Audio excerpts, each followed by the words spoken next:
Magandang umaga po at live mula dito sa Pag-asa Weather Forecasting Center. Narito na ang lagay ng ating panahon ngayong araw ng Linggo, November 2, 2025.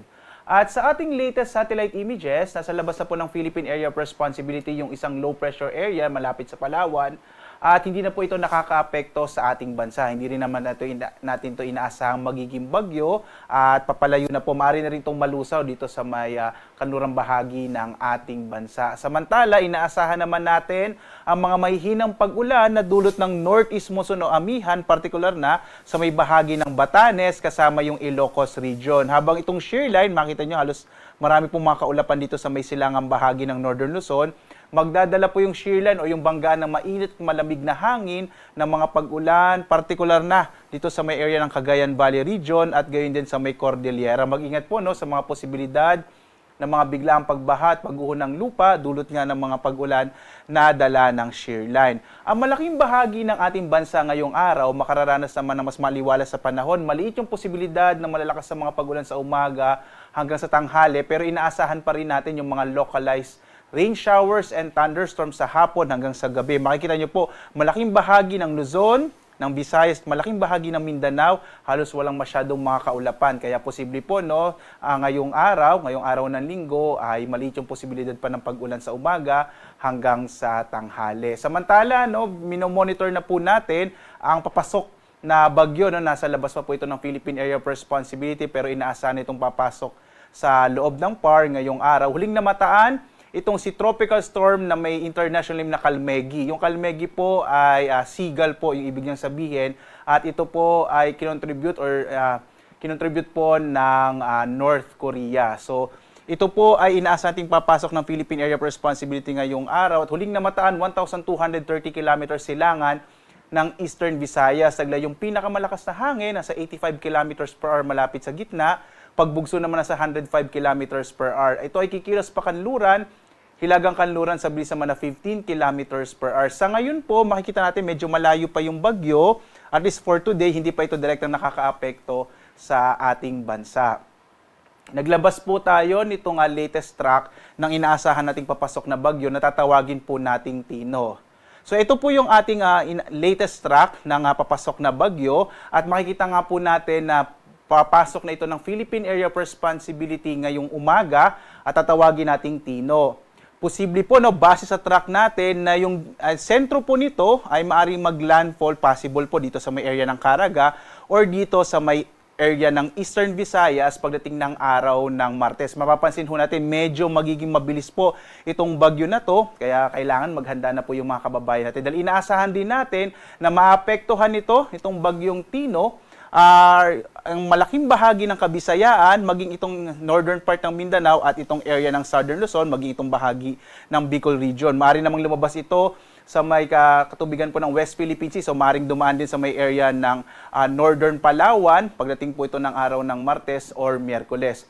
Gusto ko po sanang bigyan ng diin at ipaliwanag sa inyo yung tinatawag natin na cone of confidence. Tinatawag din po ito na cone of probability or cone of uncertainty. So, ang ibig sabihin po nito, makikita po ninyo kasi itong area po na ito kung saan posibleng dumaan yung bagyo, yung sentro nito ay maaring kumilos sa loob po ng tinatawag na cone of confidence. Kaya po binibigyan din po natin dito sa Pag-asa, hindi lang po yung mismong linya or yung track ng sentro ng bagyo, kundi yung cone of confidence. Kasi ito po yung lugar kung saan pwedeng kumilos yung sentro ng bagyo. At mapapansin niyo, habang tumatagal po yung mga araw ay lumalaki yung cone of confidence kasi po yung sentro ng bagyo ay maaring kumilos po. Habang tumatagal po ay medyo lumalaki din yung tinatawag natin uncertainty or yung pagiging hindi natin sigurado. Kaya po dahil doon, mainam na lagi po tayo nag-update sa mga abiso or mga impormasyon ng Pag-asa. At sumunod po tayo sa mga binibigay po na instructions sa ating mga local government units.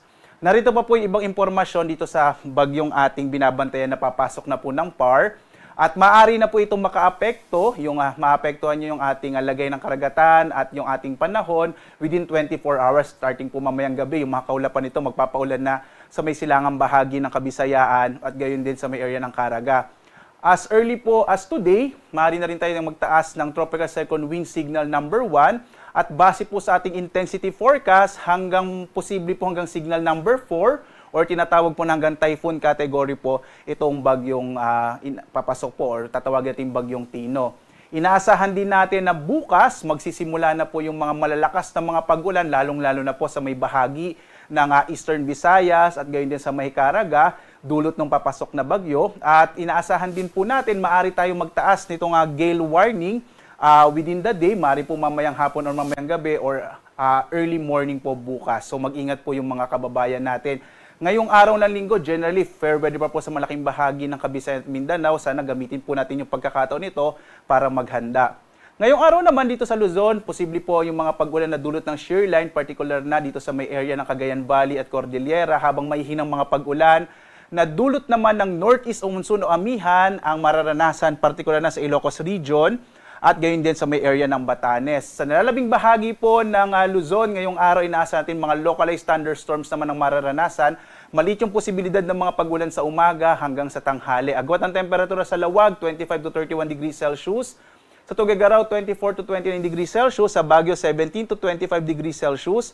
Sa Metro Manila, 25 to 32 degrees Celsius. Sa Legazpi, 25 to 32 degrees Celsius. Habang sa Tagaytay, 23 to 30 degrees Celsius. Inaasahan din natin ang mga localized thunderstorms sa bahagi ng Palawan. Ang agwat ng temperatura sa Calayan Islands, 25 to 32 degrees Celsius, habang sa Puerto Princesa, 25 to 32 degrees Celsius. Inaasahan naman natin na posibleng magsimula na po yung mga pag-ulan mamayang hapon hanggang gabi, particular na sa may bahagi ng Northern and Eastern Samar, dulot nga po ng mga kaulapan na dala nung papasok na bagyo, habang ang nalalabing bahagi ng Kabisayan, mga localized thunderstorms naman yung mararanasan. Agwat ang temperatura sa Iloilo, 26 to 32 degrees Celsius, sa Cebu naman 24 to 32 degrees Celsius, habang sa Tacloban 25 to 31 degrees Celsius. Posible din ang mga pag-ulan mamayang hapon hanggang sa gabi, partikular na sa may bahagi ng Caraga.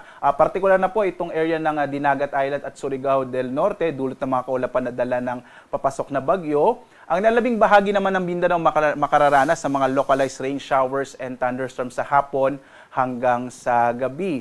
Agwat ang temperatura sa Zamboanga nasa 24 to 33 degrees Celsius, sa Cagayan de Oro 24 to 31 degrees Celsius, habang sa Davao 25 to 33 degrees Celsius.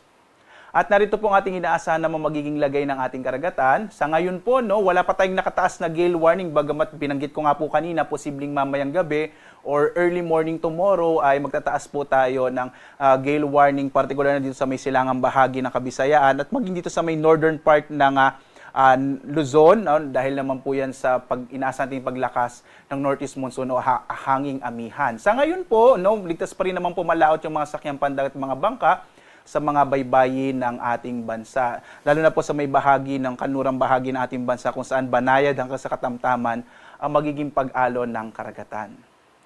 Narito naman po yung ating inaasahang mga pag-ulan na maaaring maging dulot ng shear line at ng papasok na bagyo na tatawagin nating si Bagyong Tino. Bukas po magsisimula na yung mga malalakas na mga pag-ulan, lalong-lalo na sa may silangang bahagi ng Kabisayan, particular na itong area ng Eastern Samar at gayon din dito sa may Caraga, particular na yung Dinagat Islands. Pagdating po ng araw ng Martes, malaking bahagi ng Kabisayaan dahil nga po dadaan yung sentro ng bagyo dito sa may bahagi ng Kabisayaan, kaya posible pong malalakas na mga pag-ulan na maaaring magdulot ng mga biglang pagbaha at pagguho ng lupa ang mararanasan or mga flash floods and landslide, particular na dito sa may dito po sa may bahagi ng Kabisayaan at maging dito sa may area ng Northern Mindanao at dito sa may Bicol Region at Southern Luzon. Sa mga kababayan po natin, sana gamitin din po natin yung mga pagkakataon ngayon para maghanda sapagkat itong bagyo po na to hanggang typhoon category pa yung inaasahan natin, medyo malalakas na mga ulan, malalakas na mga pag-ulan at malalakas na hangin ang mararanasan, lalong-lalo na po pagdating ng araw ng Martes. Gamitin po natin yung araw ngayong linggo at bukas araw ng Lunes para maghanda para sa paparating na bagyo. Inuulit po ng Pag-asa, sumunod po tayo sa mga tagubili at instructions ng ating mga local government units bilang paghahanda dito sa ating inaasahang bagyo na tatama, partikular na sa may bahagi ng Kabisayaan. Ang araw naman ay sisikat mamayang 5:52 na umaga at lulubog, ganap na 5:20